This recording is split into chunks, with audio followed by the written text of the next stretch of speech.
Hello everyone. તો આજના આપણા વિડીયોની અંદર આપણે જોઈશું કે ફ્રન્ટ પાર્ટ ડીપ છે અને બેક પાર્ટ પેક છે. પેકની અંદર આપણો જે શેપ છે એ આપણે કઈ રીતે બનાવશું. તો એના માટે સૌથી પહેલાં મેં લઈ લીધું છે કપ્સવાળું બ્લાઉઝ બનાવવાનું છે, એટલે મેં 1.5 મીટર અસ્તર લઈ લીધું છે. 1.5 મીટર અસ્તરની જે અહીંયાની જે કિનારી હોય છે, જે સાઈડ પરની કિનારી હોય છે, એ મેં ઓલરેડી પહેલાં કટ કરી લીધી છે. કારણ કે આપણું મેઇન આપણે ફિટિંગ અને ફિટિંગની સાથે સાથે આપણે ફિનિશિંગ પણ લેવાનું છે.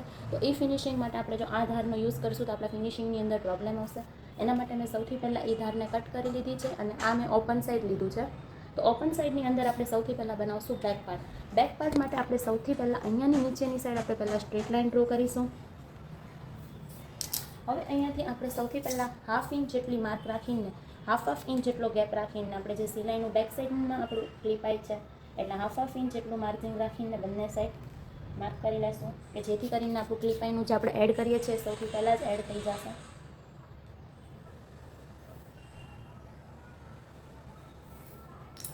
ત્યાર પછી આપણે માર્ક કરવાનું છે લંબાઈનું. લંબાઈ માટે આપણી જે ફ્રન્ટની લંબાઈ લીધી છે એ જ આપણે ઢાલની અંદર બેકની લંબાઈ પણ આપણી એ જ આવશે. તો આપણી ફ્રન્ટની લંબાઈ છે 15.5. 16ની લંબાઈ છે ફ્રન્ટની લંબાઈ. તો આપણે 16ની લંબાઈ સાથે આપણે કામ કરશું તો 16 ને 1 17. 15.5 પણ આપણે લંબાઈ રાખી શકીએ છીએ, બટ આ કસ્ટમરને જરાક બ્લાઉઝની લેન્થ વધારવી છે હાફ ઇંચ જેટલી, એટલે આપણે લઈ લઈશું 16 ઇંચ. અને 16માં આપણે ઓલરેડી 1 ઇંચ સિલાઈ માર્જિન એડ કરશું એટલે આપણું હશે 17 ઇંચ. ઓકે, 17 ઇંચ પર માર્ક કરીને આપણે 17-17ના જો જેનાથી આ સીધી લાઈન ડ્રો ના થતી હોય એને શું કરવાનું છે કે 17-17ના માર્ક બંને સાઈડ મેચ કરી લેવાના છે આવી રીતના. એટલે આ બધા નિશાનને મેચ કરશો તો તમારી લાઈન સ્ટ્રેટ જ બનશે. એટલે આવી રીતના તમારે કરવાનું છે, બટ સ્કેલનો યુઝ કમ્પલસરી કરવાનો છે. સ્કેલ વગર કોઈ પણ લાઈન ડ્રો કરવાની નથી. ત્યાર પછી આપણે બધા માર્કિંગ કરવાના છે એ બધા માર્કિંગ આ લાઈન પછીથી જ માર્કિંગ કરવાના છે. તો હવે આપણે આ જે કસ્ટમરનું બ્લાઉઝ બનાવીએ છીએ એનું માપ છે, શોલ્ડરનું માપ છે 14.5. તો કમ્પલસરી કેલ્સીનો યુઝ કરશું આપણે. કસ્ટમરનું શોલ્ડર છે 14.5. હવે 14.5 છે એને ડિવાઈડ આપણે કેટલા કરશું 2, એટલે કેટલા આવશે 7.25. તો આપણે મેઝર ટેપની અંદર અહીંયાથી લઈને અહીંયા 7 આવ્યા અને 7 પછી આપણે એના જે આ 2 કાપા હોય છે એટલે કેટલા થશે 7.25. તો આપણે એટલું મેઝરમેન્ટ ક્યાં મૂકશું? અહીંયા મૂકશું. હવે જ્યાં આપણું શોલ્ડરનું માર્કિંગ આવ્યું છે, જ્યાં આપણો શોલ્ડરનો એન્ડ થયો છે ત્યાંથી આપણે 1 ઇંચ કમ્પલસરી ડાઉન જવાનું છે. કોઈ પણ બોડી મેઝરમેન્ટ હોય, આજે તમને જે હું બ્લાઉઝ શીખવાડું છું એ બ્લાઉઝ તમે કોઈ પણ બોડી મેઝરમેન્ટમાં આ ટેકનિક યુઝ કરવાની છે તો તમે ઇઝીથી તમે એ પરફેક્ટ ફિનિશિંગ સાથે બ્લાઉઝ બનાવી શકશો. ત્યાર પછી આપણે અહીંયા નેક સાઈડના પાર્ટથી આપણે 2.5 ઇંચ અંદરની સાઈડ જવાનું છે. આપણે જે આ માર્કિંગ કર્યું છે ત્યાર પછી 2.5 ઇંચ જવાનું છે. આપણી ગળાની પહોળાઈ આવશે. જ્યારે આપણું બેક સાઈડ પેક છે તો આપણી બ્રોડનેસ પણ 2.5 ઇંચ ફિક્સ રહેશે. ત્યાર પછી આ માર્કિંગને આ માર્કિંગ સાથે આપણે એટેચ કરી દેવાનું છે. આટલું થઈ ગયા પછી હવે આપણી લાઈન આવશે ચેસ્ટ લાઈન. ચેસ્ટ લાઈનને આપણે આર્મહોલ લાઈન પણ કહીએ છીએ. તો આર્મહોલ આપણો કેટલો નીચે આવશે તો એ કઈ રીતે ડિસાઇડ કરવાનું છે કે જેટલી પણ તમારી ચેસ્ટ છે એને ડિવાઈડ આપણે 6 કરવાના છે અને 6 કર્યા પછી એની અંદર +1 કરવાના છે. ચેસ્ટ ડિવાઈડ 6 +1 આ આપણી પરફેક્ટ મેથડ છે આર્મહોલ માટેની. ઓકે, તો આપણી આમની ચેસ્ટ છે 36.5 ડિવાઈડ 6 +1 તો કેટલા આવે 7.08. મીન્સ કે આમનો આર્મહોલ કેટલો આવશે 7 ઇંચનો. ફરીથી એક વખત એક્સપ્લેન કરી દઉં કે જેટલી પણ તમારી ચેસ્ટ છે, એક્ઝામ્પલ તરીકે ચેસ્ટ છે 38, તો 38 divide by 6 +1 is equal to કેટલા આવશે 7.33. મીન્સ કે જે કોઈ પણનું માપ 38નું છે તો એનો આર્મહોલ કેટલો આવશે 7.33નો. હવે ધારો કે ચેસ્ટ છે 34, તો 34 ડિવાઈડ બાય 6 +1 તો એનો આર્મહોલ આવશે 6.66. એટલે જે કાંઈ પણ તમારી ચેસ્ટ છે એવું નથી કે બધાને કમ્પલસરી 7 જ મૂકવાના છે. તમારા ચેસ્ટ અકોર્ડિંગ તમારે અલગ અલગ માપ લેવાનું છે, તેને આપણે ડિવાઈડ કરવાનું છે અને પ્લસ એની અંદર 1 કરવાના છે. ઓકે, હવે આપણે અહીંયા નોર્મલી ડોટ કરી દેવાનું છે અને અહીંયા આપણી સ્ટ્રેટ લાઇન ડ્રો કરી દેવાની છે. તો આ લાઇન આપણી કઈ આવી? ચેસ્ટ લાઇન આવી. ઓકે, હવે જ્યારે આપણે ફૂલ પેક બનાવવાનું છે, જ્યારે અહીંયા ક્લિપાઈ આવશે, કોઈ પેટર્ન નથી, તો આપણે આની અંદર ચેસ્ટ પ્લસ 2.5 પ્લસ ડિવાઈડ 4 કરશું. ઓકે, પણ જ્યારે આપણે આની અંદર પેટર્ન બનાવવાની છે તો આપણે આની અંદર 1.5 જેટલું જ પ્લસ કરશું. લૂઝિંગ જે પ્લસ કરવાનું છે એ 1.5 જેટલું જ કરશું. જ્યારે પણ તમારું ફૂલ પેક છે જેમાં કોઈ પણ પેટર્ન નથી, નોર્મલ ગળું 1.5થી 2 ઇંચનું છે અને કોઈ પેટર્ન નથી, તો એની અંદર આપણે કેટલું લૂઝિંગ એડ કરશું? 2.5 ઇંચનું. બટ અહીંયા મારા ક્લાયન્ટને નોર્મલી પેટર્ન છે તો એના માટે આપણે લૂઝિંગ કેટલું એડ કરશું? 1.5થી 2 ઇંચ જેટલું. તો હું આમને કેટલું લૂઝિંગ એડ કરીશ? 2 ઇંચ જેટલું. ઓકે, તો અહીંયાથી હું ચેસ્ટ એમની છે 36.5 પ્લસ 2 કરીશ એટલે 38.5 આવશે. ડિવાઈડ હું કરીશ 4 તો કેટલું આવશે? 9.62. જે 2 ઇંચ મેં એડ કર્યા છે એ લૂઝિંગ છે, માર્જિંગ નથી. માર્જિંગ વસ્તુ પણ અલગ છે ને લૂઝિંગ વસ્તુ પણ અલગ છે. 36 9.62 ઓકે, તો 9.62 પર આપણે અહીંયાથી માર્ક કરી દેશું. અને અહીંયાથી હું કમ્પલસરી 1.5 જેટલું તમે માર્જિંગ અહીંયાથી ઓછું રાખશો એટલું તમારું બોડી ફિટિંગ પરફેક્ટ આવશે, આર્મહોલમાંથી ખેંચાવાની પ્રોબ્લેમ ઓછી આવશે. એવી બધી પ્રોબ્લેમ માટે અહીંયા તમારે માર્જિંગનું માપ ઓછું રાખવાનું છે. આ જે છે માર્જિંગ છે અને જે મેં 2 પ્લસ કર્યા એ આપણું લૂઝિંગ છે. ઓકે, હવે આપણે વેસ્ટવાળા પાર્ટ પર જઈશું. તો વેસ્ટવાળા પાર્ટ પર આપણે કોઈ લૂઝિંગ એડ નથી કરવાનું. વેસ્ટ આપણે જે કંઈ પણ લીધી છે કે 28.5 એન્ડ 28.5 આપણા કસ્ટમરની વેસ્ટ છે, એને ડિવાઈડ 4 કરી દેશું તો કેટલા આવશે 7.12. ફરીથી એક વખત એક્સપ્લેન કરું છું કે આપણા કસ્ટમરની જે કમર છે એ કેટલી છે 28.5. તો હવે આપણે એને શું કરવાનું છે, ડાયરેક્ટ ડિવાઈડ 4 મીન્સ કે 4 વડે ભાગી દેવાનું છે, એટલે કેટલા આવશે 7.12. ઓકે, તો અહીંયાથી આપણે કેટલા મૂકશું 7.12. અને હવે આપણે જે અહીંયા માર્જિંગ મૂક્યું છે એટલું જ માર્જિંગ આપણે અહીંયા મૂકવાનું છે. આની અંદર કોઈ લૂઝિંગ એડ કરવાનું નથી. આપણું લૂઝિંગ એડ થશે ઓનલી ફોર ચેસ્ટવાળા પાર્ટમાં. જ્યારે પણ તમારી કોઈ પણ પેટર્ન છે તો તમારે અહીંયા લૂઝિંગ એડ ઓછું કરવાનું છે. જ્યારે પણ તમારી પેટર્ન નથી તો તમારે અહીંયા લૂઝિંગ પ્લસ એડ કરવાનું છે. ઓકે, આટલું ક્લિયર થયું. હવે આપણે કરી દઈશું અહીંયાથી માર્જિંગવાળી લાઇન માર્જિંગ સાથે, ફિટિંગવાળી લાઇન ફિટિંગ સાથે. આ આપણી ફિટિંગ લાઇન છે, આ આપણી માર્જિંગ લાઇન છે. એ આપણે કમ્પલસરી ધ્યાન રાખવાનું છે. જ્યારે પણ આપણે કટિંગ કરીએ છીએ, કટિંગ કર્યા બાદ આપણે સ્ટિચ કરીએ છીએ તો આપણે આ લાઇન આપણી પરફેક્ટ મેચ હોવી પડે. આ જ લાઇન ઉપર આપણે ફિટિંગ કરવાનું છે. એટલે જ્યારે પણ તમે ડ્રો કરો છો ત્યારે તમારે પરફેક્ટ જ ડ્રો કરવાનું છે. હવે આપણે લઈ લઈએ આર્મહોલવાળો પોઈન્ટ. લાઇન છે અહીંયાથી આપણી ચેસ્ટ લાઇન છે, એની અંદર આપણે શોલ્ડરનું જેટલું પણ માર્ક છે એનાથી અડધો ઇંચ ઓછું. માનો કે મારું શોલ્ડરનું માર્ક છે 7.25, તો આપણે અહીંયાથી 7.25 કરતાં અડધો ઇંચ ઓછું માર્ક કરવાનું છે. એટલે કેટલું આવશે 6.75. એટલે આપણું આ માર્ક ક્યાં આવશે, અહીંયા આવશે. ઓકે, ફરીથી એક વખત કે જેટલું પણ મારું શોલ્ડર છે એના કરતાં હું અડધો ઇંચ ઓછું અહીંયા લઈશ. મારું શોલ્ડર અહીંયા 8 છે તો હું અહીંયા 7.5 લઈશ. અહીંયા મારું શોલ્ડર 7નું છે તો હું અહીંયા 6.5 લઈશ. ઓકે, બધાની બોડી મેઝરમેન્ટ પ્રમાણે અલગ અલગ માપ આવશે તો તમારે તમારા માપ પ્રમાણે અલગ જ કરવાનું છે. મારી જેવું સેમ કરવાનું નથી. હા, ટેકનિક સેમ રાખવાની છે, મેથડ સેમ રાખવાની છે, બટ મેઝરમેન્ટ તમારા બોડી હિસાબથી જ કરવાનું છે.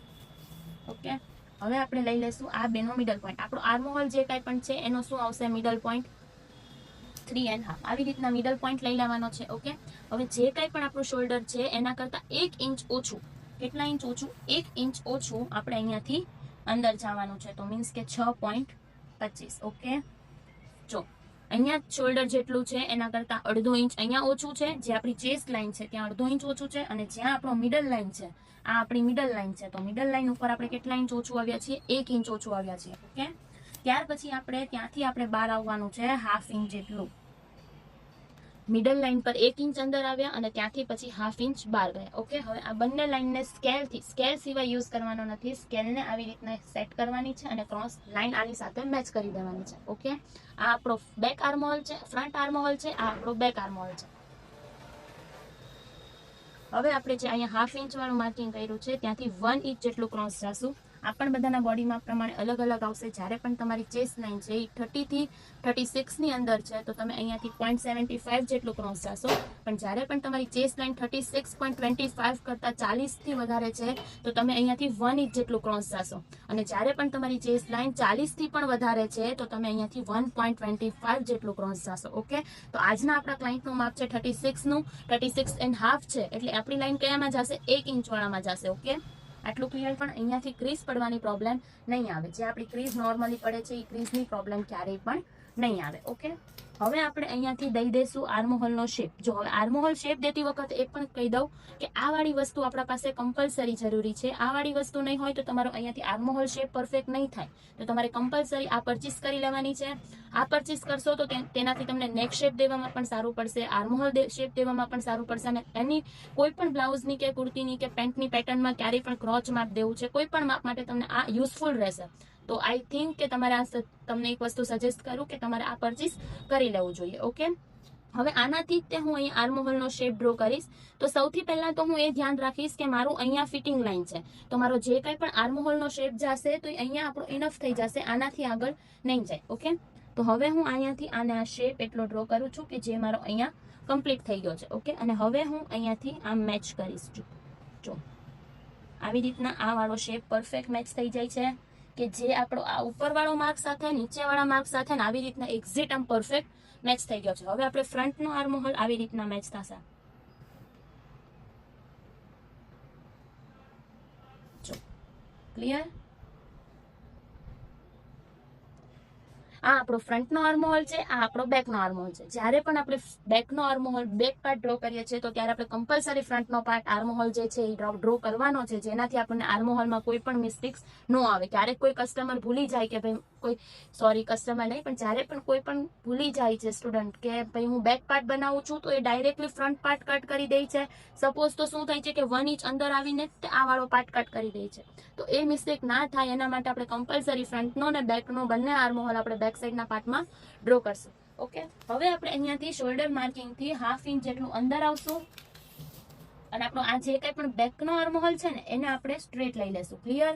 જેનાથી આનાથી શું થશે, હવે તમને લોકોને એવો ક્વેશ્ચન થશે કે આનાથી શું આપણને બેનિફિટ મળશે.